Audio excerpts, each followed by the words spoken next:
The first thing I'm going to do is open my camera app, and I'm going to take a selfie. Now I'm going to open up Sketchbook. I'm going to hit the plus sign down at the bottom, create a new sketch. I'm going to use the preset Create.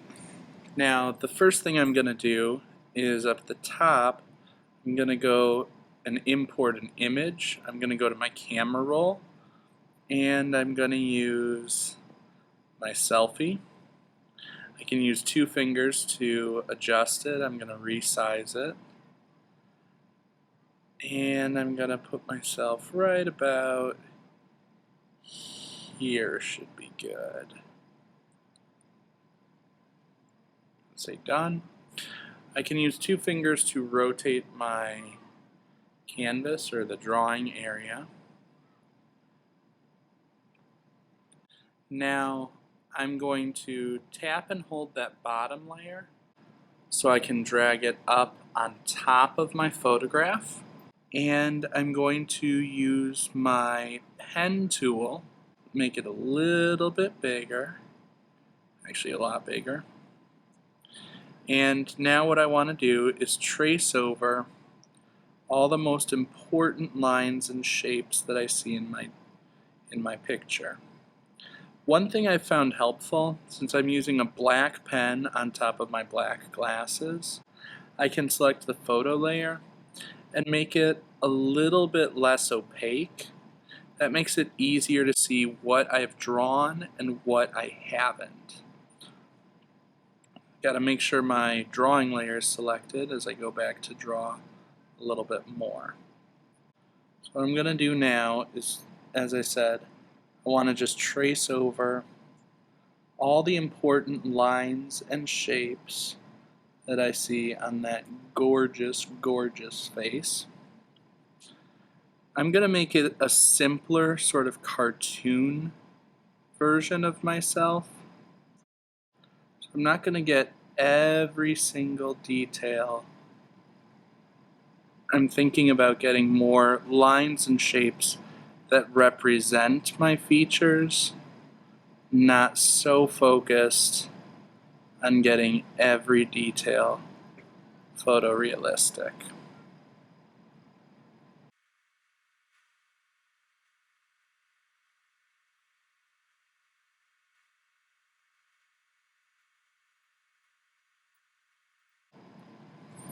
I can use my fill bucket tool to fill in some of these shapes, but I see I have an opening in that shape. I want to close that before I use my fill bucket. So I'm going to fill that in. I might fill in up here a little bit at the hair.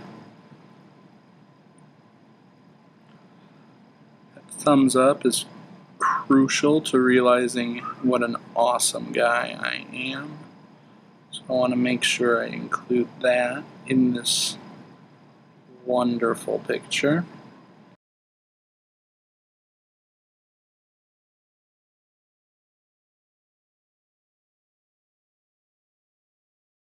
I want to make sure I close all these shapes before I do anything with the fill bucket.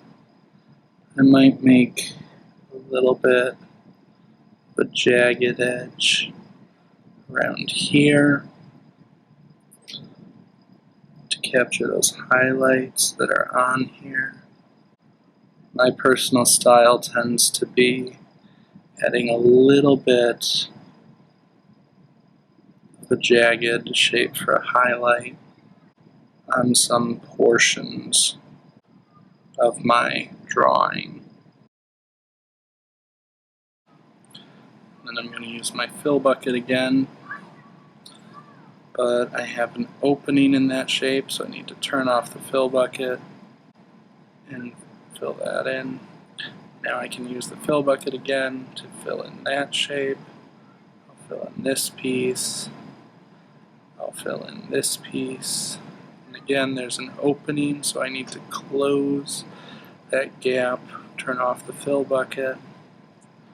Gotta close it right there at the bottom. there was another gap right here to close, and down here. So now I should be ready to use the fill bucket again here. Let's see how this looks without the photograph. This is a pretty decent image, decent enough for right now. I'm going to turn off my fill bucket, and I'm going to use my pen tool a little bit. I need to now look at this as a drawing and start thinking, what shapes do I want to add to get this a little bit stronger? I'm going to make my glasses a little bit thicker framed.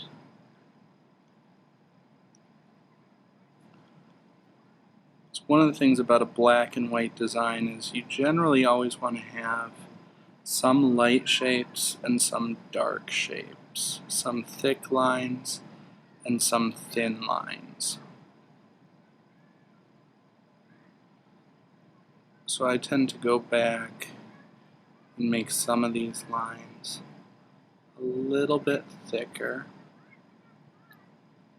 just because it makes for a stronger composition. Now, one of the next things I'm going to do is actually change to a white pen tool, and I'm going to add little bridges here. All of my white needs to connect up to the outside somewhere. I cannot have any white shapes that are completely surrounded by black, or they'll fall out when my stencil gets cut.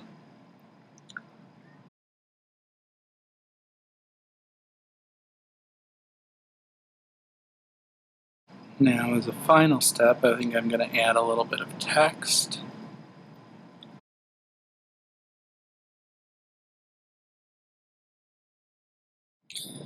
And finally, I'm going to look at all that text, and I'm going to add little bridges to all those words.